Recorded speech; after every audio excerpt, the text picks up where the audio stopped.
Good morning, students. This is Priyanka Kesharwani and this is the lecture for B Farm second year, Unit 2, Rheology. Okay, Rheology का topic है ये deformations of solids. Students, पहले lectures में हमने पढ़ाया है कि rheology क्या होता है. Rheology, it is the science that is concerned with the study of flow and the deformation of matter or deformation of solid. तो स्टडी ऑफ फ्लो के बारे में आपके स्टडी ऑफ फ्लो के बारे में आपको बता चुके हैं. अभी ये लास्ट टॉपिक है deformation of solid. Okay, deformation को आप कैसे, सबसे पहले इसको डिफॉर्मेशन को डिफाइन करिए. डिफॉर्मेशन होता क्या है?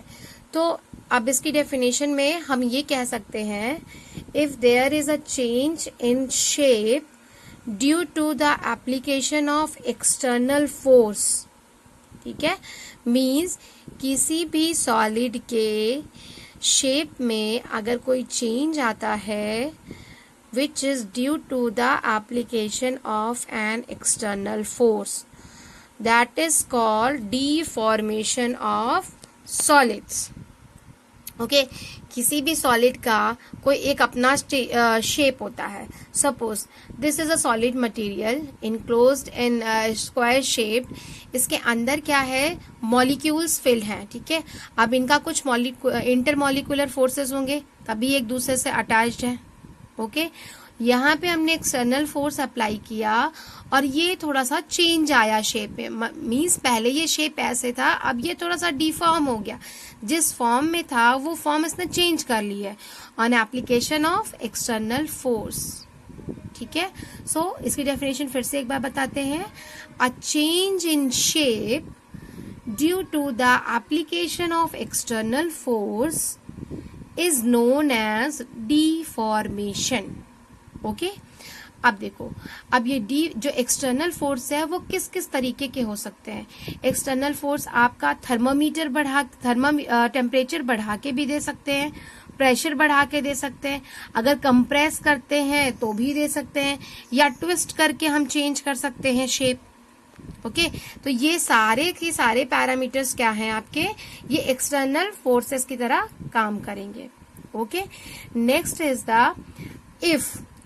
अब यहाँ पे दो कंडीशन बनती है. दो कंडीशन कैसे बनती है? First, if external force is less than the intermolecular force. अगर आपका एक्सटर्नल फोर्स इंटरमॉलिक्यूलर फोर्स जो सॉलिड का है उससे कम है तो कोई डिफॉर्मेशन नहीं होगा. There will be no deformation in that particular solid. Okay, पहली कंडीशन ये. इसका मतलब टू ब्रिंग द डिफॉर्मेशन आपको एक्सटर्नल फोर्स ज्यादा देना पड़ेगा as compare to the internal molecular force of the solid. मतलब अब आइए सेकेंड पॉइंट पे.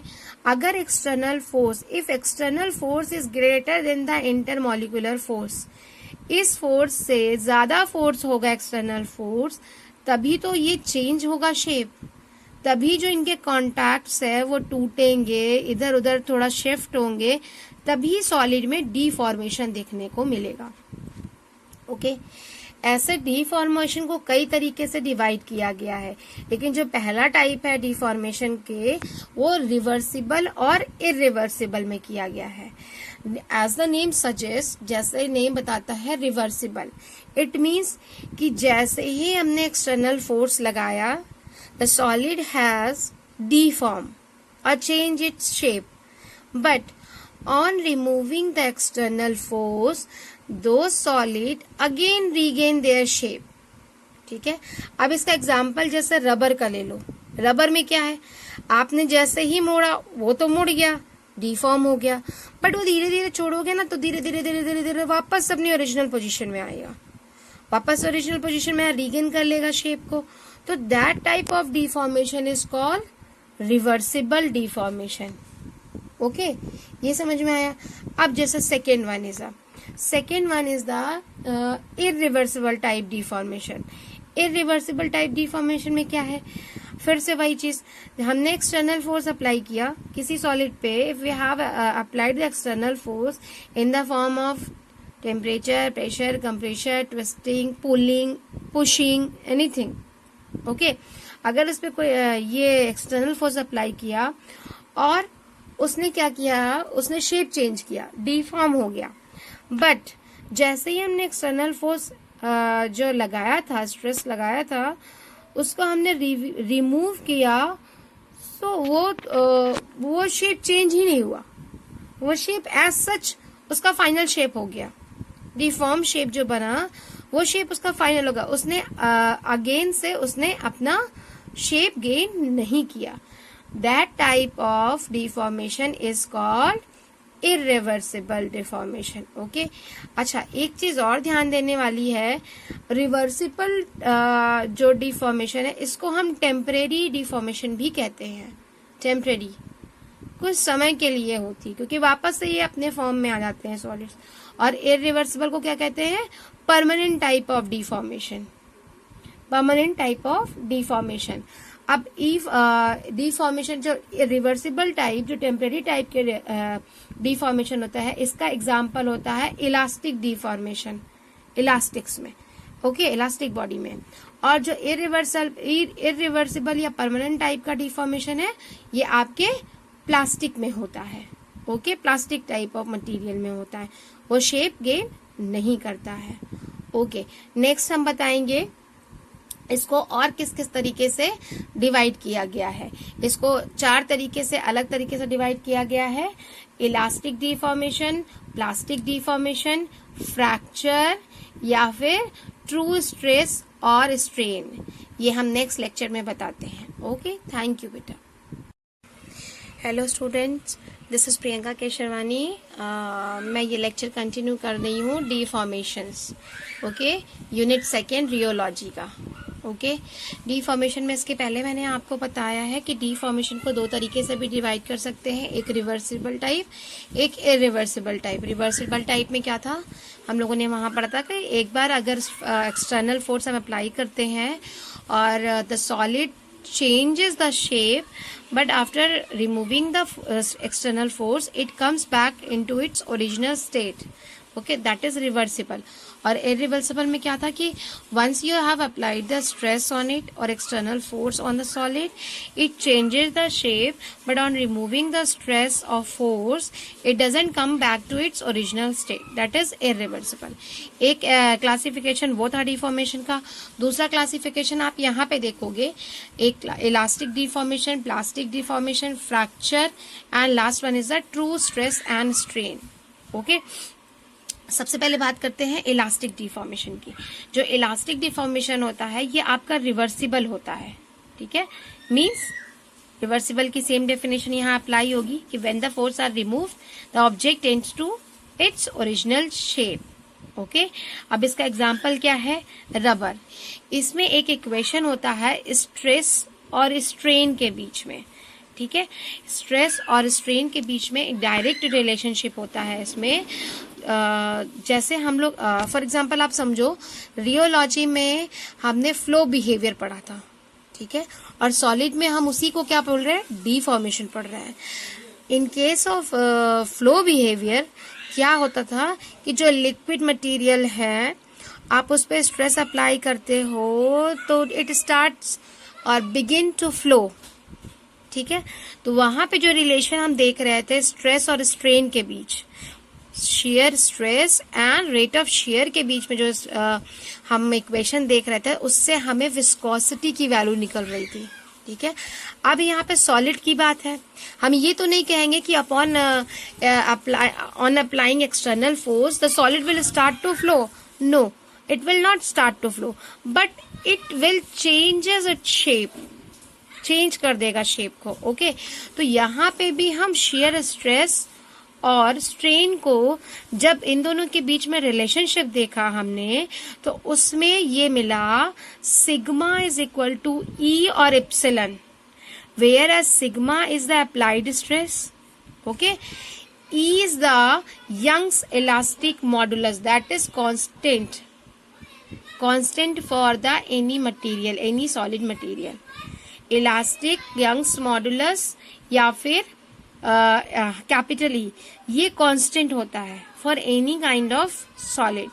और E is the strain and E is the resulting strain. अब आप यही इक्वेशन वहां जब देखोगे तो वहां पे देखे थे F is equal to eta G, F is equal to eta G, वहां विस्कोसिटी मिलता था कांस्टेंट, और यहाँ पे क्या मिल रहा है, यंग्स मॉडुलस मिल रहा है। ये समझ में आ रहा है। अब जो ये रिलेशन है, अगर ये रिलेशन फॉलो करता है, इसका मतलब कि अगर हम स्ट्रेस, अप्लाइड स्ट्रेस और स्ट्रेन के बीच में ग्राफ बनाते हैं, किसके किसके बीच में, अप्लाइड स्ट्रेस और स्ट्रेन के बीच में, जो वहां पे हम विस्कोसिटी के लिए बनाते थे रियोग्राम, अगर हम इसके बीच में ये ग्राफ प्लॉट करते हैं, मींस स्ट्रेन आपका ऊपर आएगा और नीचे स्ट्रेस आएगा, तो क्या होगा कि जो इसका स्लोप मिलेगा आपको, वो slope that will be is equal to, slope will be equal to E. E is what? Young's modulus और इलास्टिक मॉडुलस। ये समझ में आ रहा है ना। अब देखो, अब ये जो इलास्टिसिटी होती है, इलास्टिक डिफॉर्मेशन में जो इलास्टिसिटी होती है, ये इलास्टिसिटी कहाँ पे खत्म होती है, ये वहां खत्म होती है जहां पे इसका यील्ड स्ट्रेंथ खत्म होता है, मतलब खत्म नहीं होता है, जहां पे ये यील्ड स्ट्रेंथ के पास पहुंचता है फोर्स, वैसे ही इसकी इलास्टिसिटी खत्म हो जाती है इलास्टिक डिफॉर्मेशन में, ठीक है।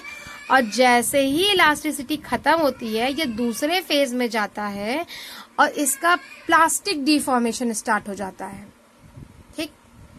पहला फिर से बताते हैं, ये आपका रिवर्सिबल टाइप का है, ठीक है। जैसे ही फोर्स या स्ट्रेस रिमूव करोगे, ये वापस से अपना शेप गेन कर लेगा, ठीक है। ये स्ट्रेस और स्ट्रेन के बीच का लीनियर इसमें इक्वेशन जो दिखता है, इस इक्वेशन को फॉलो करता है इलास्टिक डिफॉर्मेशन। इससे हमको यंग्स मॉडुलस या इलास्टिक मॉडुलस की वैल्यू निकल सकती है।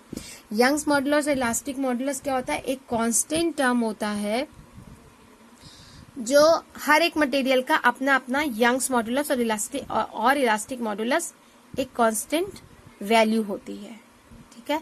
इसका मतलब अगर हम स्ट्रेस और स्ट्रेन के बीच में, स्ट्रेस और स्ट्रेन मतलब सिग्मा और ई के बीच में, इप्सिलन के बीच में अगर ग्राफ ड्रॉ करेंगे, तो जो ग्राफ निकल के आएगा उसका वैल्यू हमें क्या दे देगा, यंग्स मॉडुलस का वैल्यू दे देगा, ठीक है।